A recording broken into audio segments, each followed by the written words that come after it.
Ventilator या चित्रपटासाठी सर्वोत्कृष्ट दिग्दर्शनाचा पुरस्कार मिळवणारे राजेश मापुसकर आज आपल्या स्टुडिओमध्ये आले आहेत। नमस्कार। 9:30च्या बातमीपत्रामध्ये आपलं स्वागत आणि सर्वप्रथम या राष्ट्रीय पुरस्कारामध्ये सर्वोत्कृष्ट दिग्दर्शकाचा जो बहुमान आपल्याला प्राप्त होणार आहे त्यासाठी मनपूर्वक अभिनंदन। थँक्यू। मला वाटतं की व्हेंटिलेटरला आतापर्यंत देशाच्या पातळीवरती आणि अनेक आंतरराष्ट्रीय महोत्सवात सुद्धा त्याच्यावरती एक कौतुकाची थाप मिळालेली आहे, पण मला वाटतं राष्ट्रीय पुरस्कार ही थोडी वेगळी गोष्ट असते। आपण काय सांगाल?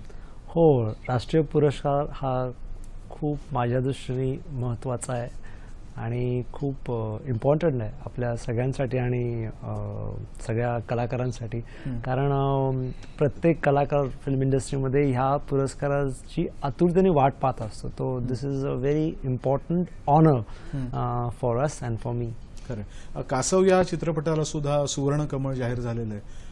एकंदरच आपण मराठी भाषेचं काय होणार, मराठी संस्कृतीचं काय होणार, मराठी सिनेमाचं काय होणार अशी ओरड चालू असते। त्या पार्श्वभूमीवरती हे यश जरा सुखावणार आहे, नाही का? हो, ऑफकोर्स म्हणजे I am so happy for कासव की कासवला सुवर्ण कमळ मिळालं आणि मराठी चित्रपटांसाठी इतकी पारितोषिकं मिळालीत या नॅशनल अवॉर्डमध्ये, तर खरंच इट्स ॲडमायरिंग। आणि केवळ मराठी चित्रपट असं नाही, मला वाटतं मराठी तंत्रज्ञ, मराठी कलाकार या सगळ्यांनाच एक आता एक आंतरराष्ट्रीय पातळीवरती सुद्धा एक वेगळी ओळख निर्माण करतायत।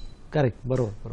येस, ऑफकोर्स, कारण आता व्हेंटिलेटरसाठी माझं जो एडिटर आहे त्याला संकलनाचं मिळालं, ज्यांनी आमचं साऊंड मिक्सिंग केलं आलोक डे त्यांना मिळालं, तर खूप आनंद वाटतो, कारण त्या टेक्निशियननाही नॅशनल लेवलवरती एका रिजनल फिल्मसाठी कौतुक केलं जातं आणि याच्यापेक्षा मोठं अजून काय प्रमाणपत्र पाहिजे। खरं, थोडंसं तुमच्या चित्रपटाच्या प्रवासाविषयी सांगायचं म्हटलं तर काय सांगाल?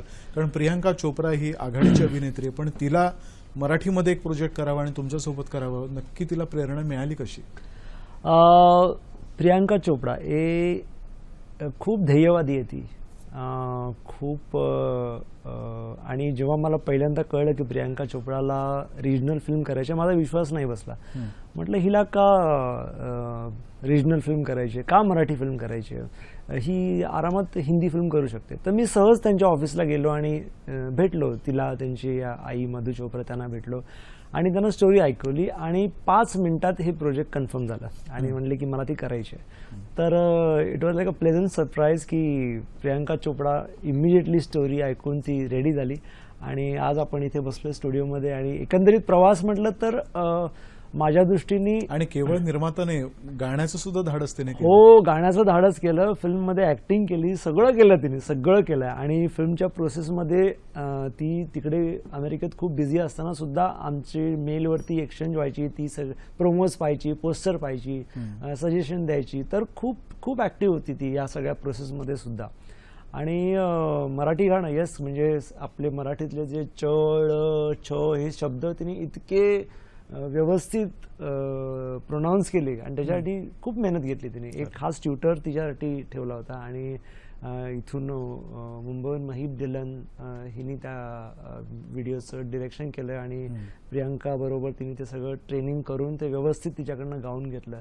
So it's really amazing, she is so good. पण दिग्दर्शक म्हणून मला वाटतं तुमचाही विकास खूप झपाट्याने झाला, कारण तुम्ही राजकुमार हिरान यांच्या टीममध्ये आधी होता, मग फिरारी की सवारी आणि आता व्हेंटिलेटर। हा जो एक दिग्दर्शक म्हणून जो प्रवास आहे त्याबद्दल काय सांगाल?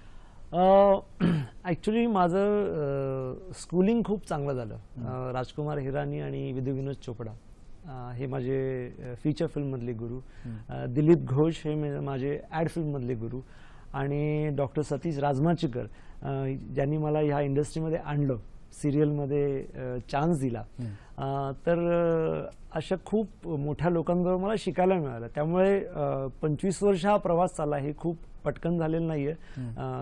पण 20 वर्षांनंतर माझी पहिली फिल्म फिरारी की सवारी आली आणि आता व्हेंटिलेटर आली, त्यामुळे हा प्रवास तसा खूप मोठा होता मागे पाहिलं तर।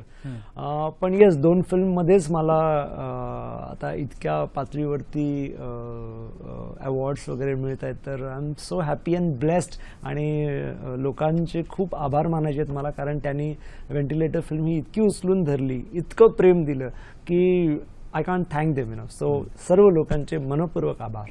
आणि मला वाटतं कोकणातल्या एका खेड्यापासून सुरू झालेला प्रवास, तुमचं शालेय शिक्षण तिथे झालं होतं, तिथून जेव्हा तुम्ही मुंबईत आलात आणि त्याच्यानंतर आता या चंदेरी झगमगत्या दुनियेमध्ये प्रवेश केलेला, हा सगळा बदल जो आहे, हा सगळा प्रवास आहे, त्याहीबद्दल सांगा ना. मला कधी वाटलं नव्हतं मी या चंदेरी दुनियेत येईन. मला कधीही दिग्दर्शक व्हायचं नव्हतं. श्रीवर्धन गावामध्ये आमचं थिएटर होतं आणि तिथे मी काका आम्हाला कंपल्सरी बुकिंगसाठी थिएटर प्रोजेक्ट चालू करण्यासाठी पाठवायचे आणि ते सगळं मी लहान असताना करायचो. 6वीपासून माझी ती सुरुवात झाली होती. पण मला कधी असं वाटलं नव्हतं की मी दिग्दर्शनात येईन. म्हणजे मला ग्रॅज्युएशनपर्यंत माहीत नव्हतं की मी दिग्दर्शनात येईन. ग्रॅज्युएशन नंतर मी अभ्यासासाठी जागा बघत होतो आणि त्यावेळेला डॉक्टर राजमाचेकरांनी मला अभ्यासासाठी जागा दिली आणि तिथे त्यांचं सिरियलचं काम चालू असताना मी बसायचो मीटिंगमध्ये आणि सजेशन द्यायचो. तेव्हा त्यांनी मला सांगितलं, बाबा रे तू मला जॉईन हो, तुझ्यामध्ये टॅलेंट आहे. तर मी ट्राय करण्यासाठी म्हणून मी जस्ट त्यांना जॉईन केलं आणि मग कधीच मागे पाहिलं नाही. मग इट वॉज मागे तर पाहूच नका, पण पुढे जर आपण पाहणार असू भविष्यात काय आहे, मला वाटतं तुम्ही नॉर्थ ईस्टचा काही एक संदर्भ असलेल्या एका कथेवरती आता काम करता. हो हो हो, त्या कथेवरती मी मागचं व्हेंटिलेटर नंतर इमिजिएटली त्या कथेवरती मी काम सुरू केलं होतं. जवळजवळ 4 वर्ष झाली. कठीण कथा आहे, पण लिखाण स्वतः मी करतोय, पण त्या लिखाणाच्या मध्ये व्हेंटिलेटरची कथा आली आहे. त्यामुळे मग लगेच ती लिहून व्हेंटिलेटर कम्प्लीट केलं. पण आता पुन्हा बॅक टू नॉर्थ ईस्टचा जो सब्जेक्ट आहे लवकरच तुम्हाला सगळ्यांना कळेल की काय स्टोरी आहे. ती हिंदी फिल्म आहे ती आणि मला वाटते पुढच्या 6 महिन्यात ती फिल्म फ्लोअरवर जायला पाहिजे and I am looking forward. असे अनेक धडपडणारे छोटे छोटे दिग्दर्शक असतील, प्रोड्युसर असतील, एक सगळ्यांना एक यशाचा कानमंत्र थोडक्यात काय द्याल? नेव्हर गिव्ह अप हाच यशाचा कानमंत्र आहे, अजून काहीच नाही.